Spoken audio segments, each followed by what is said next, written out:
नमस्कार, स्वागत है आपका भीम न्यूज़ इंडिया में। आप देख रहे हैं भीम न्यूज़ इंडिया। मैं हूं आपका दोस्त विनय कुमार सिंघल। गुजरात कांग्रेस के अधिवेशन में राहुल गांधी ने क्या पिछड़ों के कुछ लिए, कहा, दलितों के देखिए लिए, एक रिपोर्ट। आदिवासियों के लिए,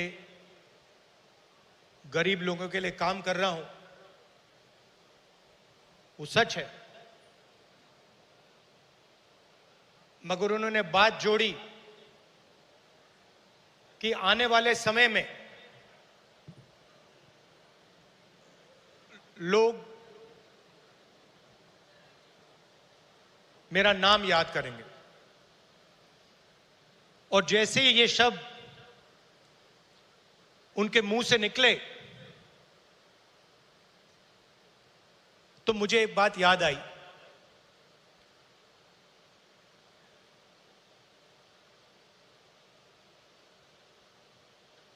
कुछ साल पहले एक जर्नलिस्ट मेरे से मिलने आए। हिंदुस्तान के जाने हुए जर्नलिस्ट हैं। ऑफिस में बातचीत चल रही थी। उन्होंने मुझे बोला कि वो या मुशर्रफ जी या नवाज शरीफ के मित्र थे, और उन्होंने मुझे बताया कि उन्होंने नवाज शरीफ या मुशर्रफ जी से कहा था कि अगर आप हिंदुस्तान और पाकिस्तान के बीच में शांति लाएंगे तो पूरी दुनिया आपका नाम याद करेगी। और उस टाइम जब जर्नलिस्ट ने कहा था, मुझे एक बात याद आई थी। जैसे ही उसके मुंह से ये शब्द निकले थे, मेरे दिमाग में ये बात उठी थी कि मैं छोटा सा बच्चा था, 7-8 साल का, और मैंने इंदिरा गांधी जी से यह सवाल पूछा कि दादी, मरने के बाद आपके बारे में लोगों को क्या कहना चाहिए, क्या सोचना चाहिए?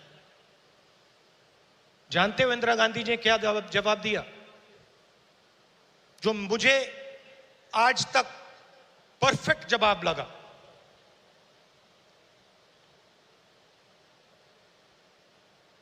उन्होंने कहा, राहुल, मैं अपना काम करती हूं। मरने के बाद लोग मेरा क्या सोचें क्या ना सोचें, मुझे कोई फर्क नहीं पड़ता है। मुझे इंटरेस्ट अपने काम से है, और अगर पूरी दुनिया मेरे मरने के बाद मुझे भूल जाए, वो भी मेरे लिए मंजूर है, अगर मैंने अपना काम पूरा किया। तो यही मेरी सोच है। लोग क्या सोचेंगे क्या नहीं सोचेंगे, मुझे कोई फर्क नहीं पड़ता। सच्चाई क्या है और मुझे क्या करना है, वो मैं करना चाहता हूं।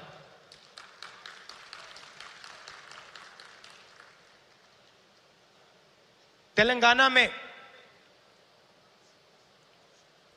हमने एक क्रांतिकारी कदम उठाया, जाति जनगणना।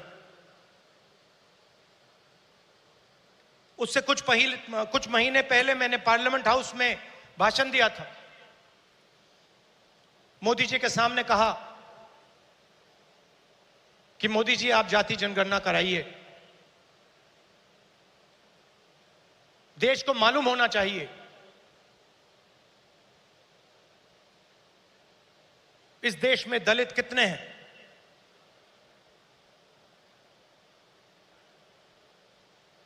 पिछड़ा वर्ग कितना है,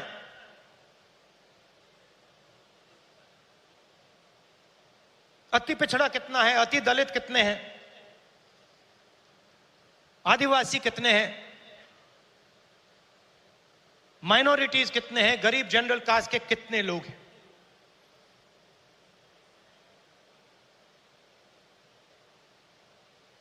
और मैं सिर्फ जाति जनगणना के पीछे नहीं था। जाति जनगणना एक कदम है, मुझे यह पता लगाना था कि इस देश में किसकी कितनी भागीदारी है। उस समय मैंने कहा था कि देश का एक्सरे होना चाहिए, पता लगाना चाहिए कि जो हमारे दलित, आदिवासी, पिछड़े वर्ग के लोग धूप में काम करते हैं, मजदूरी करते हैं, क्या सचमुच में यह देश उनकी इज्जत करता है? क्या सचमुच में यह देश उनको जगह देता है? यह मेरे दिमाग में सवाल था। मोदी जी ने, आरएसएस ने साफ कह दिया, हम जाति जनगणना नहीं करेंगे, हम जानना नहीं चाहते हैं, हम समझना नहीं चाहते हैं, हम लोगों को बताना नहीं चाहते हैं कि इस देश में दलितों को, आदिवासियों को, पिछड़ों को, गरीब जनरल कास्ट को, माइनॉरिटीज को कितनी भागीदारी मिलती है, हम छुपाना चाहते हैं। और वहां मैंने सामने बोल दिया कि आप छुपाइए जितना छुपाना है। लोकसभा में, राज्यसभा में हम कानून पास करेंगे, आपके बिल्कुल सामने कानून पास करेंगे, जाति जनगणना यहीं से निकालेंगे। तेलंगाना में किया और आप हैरान हो जाओगे, रेवंत रेड्डी जी ने बोला मगर डिटेल में नहीं गए। और मैं जानता हूं कि जो तेलंगाना की हालत है वो इस देश के हर प्रदेश की हालत है। तेलंगाना में 90% आबादी ओबीसी, अति पिछड़ा, दलित, अति दलित, माइनॉरिटी, आदिवासी।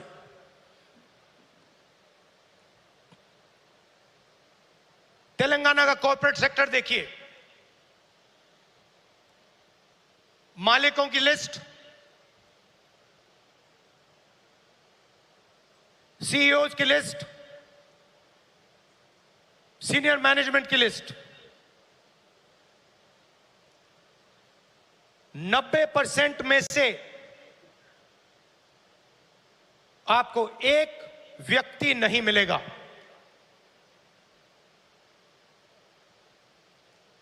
90% की भागीदारी तेलंगाना के कॉर्पोरेट सेक्टर में है ही नहीं।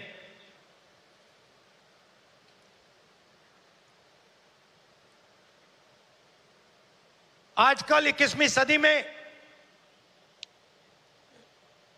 मजदूर को गिग वर्कर कहा जाता है। वो घरों में खाना ले जाते हैं, घरों में खाना पकाते हैं, पिज्जा ले जाते हैं, अमेज़न की डिलीवरी ले जाते हैं, धूप में ले जाते हैं, सड़क पे मरते हैं। तेलंगाना में उनकी लिस्ट निकाली, कंप्यूटर चलाने के लिए सारे के सारे या ओबीसी या दलित या आदिवासी। अब तेलंगाना में जाति जनगणना ने एक बिल्कुल नया औजार दिया है। वास्तविक परिस्थिति रखिए उधर। तेलंगाना में हम सचमुच में विकास का काम कर सकते हैं। तेलंगाना में हम पिन पॉइंट एक्यूरेसी के साथ भागीदारी के बारे में हर सेक्टर में आपको बता सकते हैं। और मैं खुश हुआ कि जाति जनगणना होने के एकदम बाद हमारे चीफ मिनिस्टर ने और हमारी टीम ने ओबीसी रिजर्वेशन को 42% तक पहुंचा दिया है।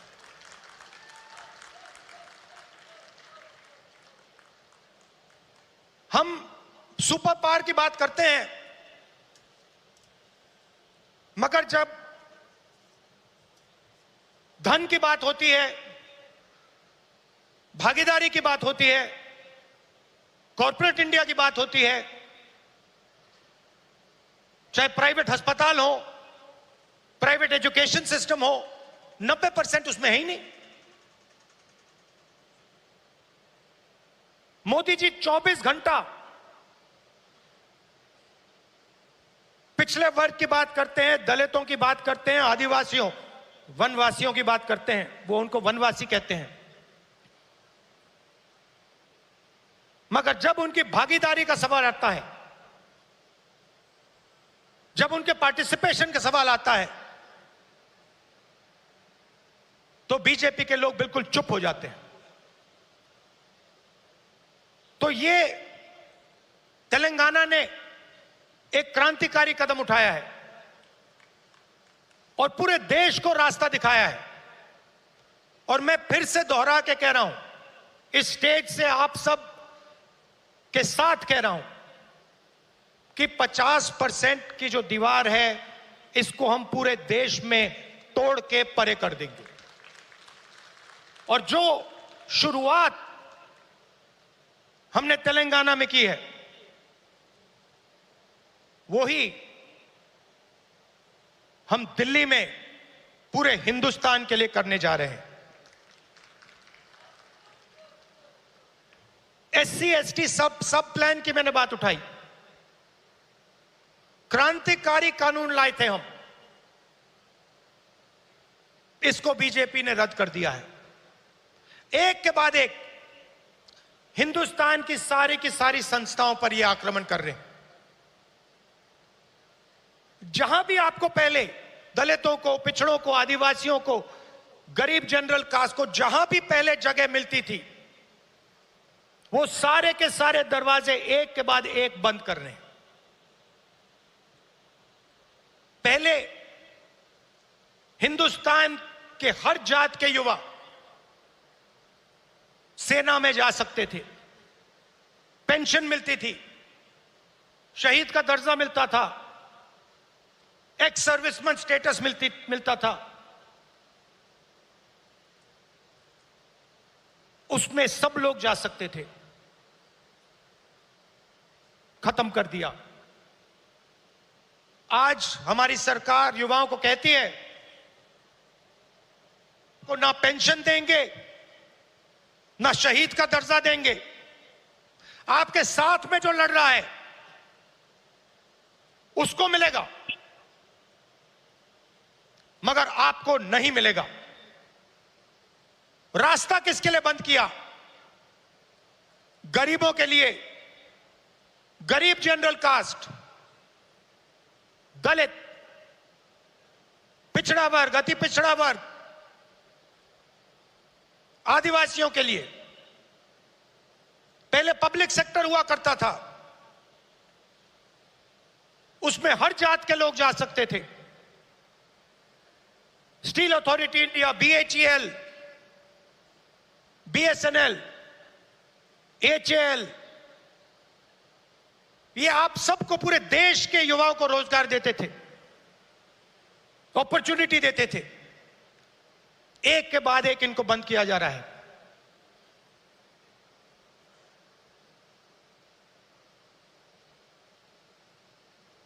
और किसको दिया जा रहा है?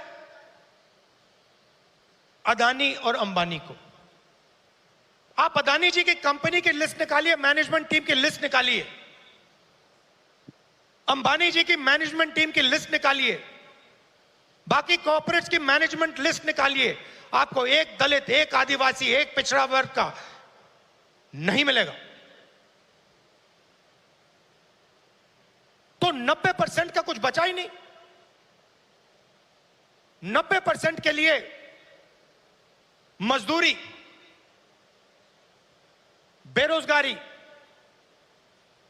और हिंदुस्तान के सारे airport, ports, defence industry, cement industry, जो भी चाहते हैं अदानी जी को। छत्तीसगढ़ में माइन चाहिए, बस्तर में माइंस चाहिए, मिलेंगी। झारखंड में माइंस चाहिए, बिहार में माइंस चाहिए, मिलेगी। बंबई का एयरपोर्ट चाहिए, ले लो। लखनऊ का एयरपोर्ट चाहिए, ले लो। डिफेंस इंडस्ट्री चाहिए, ले लो। एचएएल को परे करो, बीएचईएल को परे करो, बनाओ जो बनाना है। तो सारा का सारा धन, सारी की सारी अपॉर्चुनिटीज 90% से छीनी जा रही है। पहले नरेंद्र मोदी अमेरिका गए, याद है आपको, गले लगे थे, याद है? इस बार गले लगने वाली फोटो देखी आपने? देखी? कहां गायब हो गई? राष्ट्रपति ट्रंप ने ऑर्डर दिया, जिनको मोदी जी अपने मित्र कहते हैं, ऑर्डर दिया, सुनो, इस बार गले नहीं लगेंगे, इस बार नए टैरिफ लगाएंगे। चूं तक नहीं निकली, आज तक गायब है। जनता का ध्यान वहां ना चला जाए तो पार्लियामेंट में 2 दिन ड्रामा चलाया। मगर सच्चाई है कि आर्थिक तूफान आने वाला है। कोविड आया था, नरेंद्र मोदी जी ने थाली बजवाई, मोबाइल फोन की लाइट दिखवाई। अब आर्थिक तूफान आ रहा है, सामने है।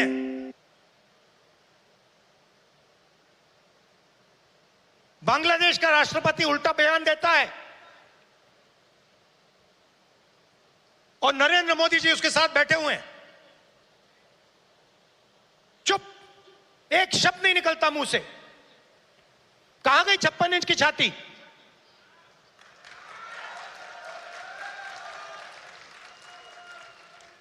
जब प्रधानमंत्री को कहना था, इंदिरा गांधी से एक बार किसी ने पूछा, डू यू लीन लेफ्ट और राइट, मतलब आप दाएं लीन करती हैं, बाएं लीन करती हैं? इंदिरा गांधी जी ने कहा, मैं हिंदुस्तान की प्रधानमंत्री हूं, मैं ना दाएं लीन करती हूं ना बाएं लीन करती हूं, बीच में सीधी खड़ी रहती हूं। ये हमारे जो नए प्रधानमंत्री हैं, ये सीधा सामने मत्था टेक देते हैं। सच्चाई है हिंदुस्तान की, और विचारधारा की लड़ाई है।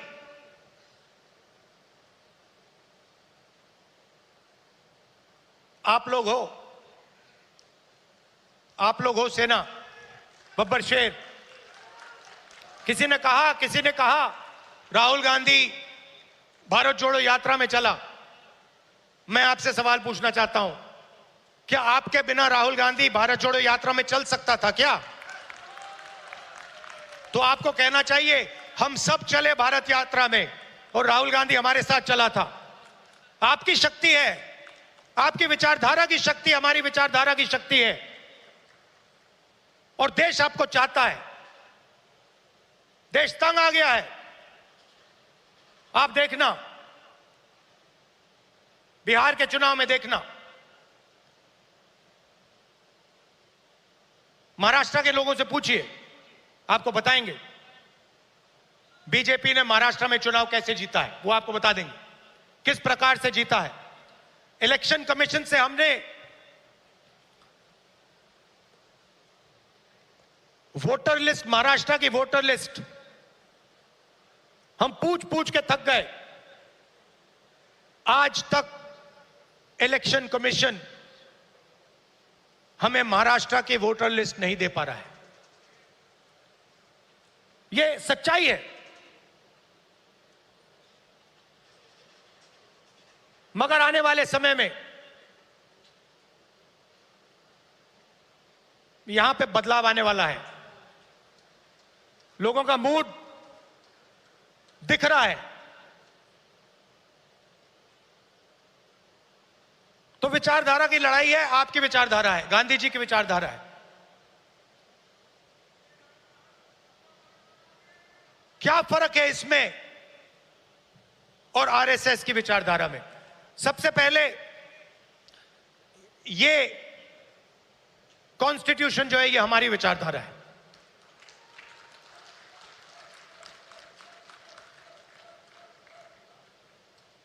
इसमें गांधी जी की, अंबेडकर जी की, पटेल जी की, बुद्ध भगवान की, नारायण गुरु जी की, गुरु नानक जी की, कबीर जी की, बसवना जी की विचारधारा है।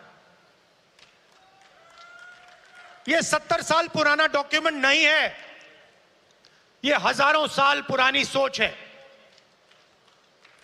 और यह आपकी है।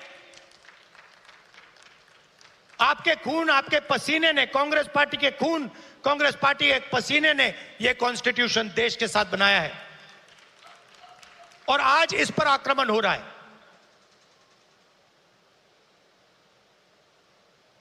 संस्थाओं पर आक्रमण होता है। अग्निवीर, अदानी अंबानी को देश का पूरा धन, यह सब कॉन्स्टिट्यूशन पर आक्रमण हो रहा है। कॉन्स्टिट्यूशन में कहीं नहीं लिखा है कि हिंदुस्तान का पूरा धन 2-3 लोगों के हाथ में होना चाहिए। कॉन्स्टिट्यूशन में कहीं नहीं लिखा है कि हिंदुस्तान की हर संस्था में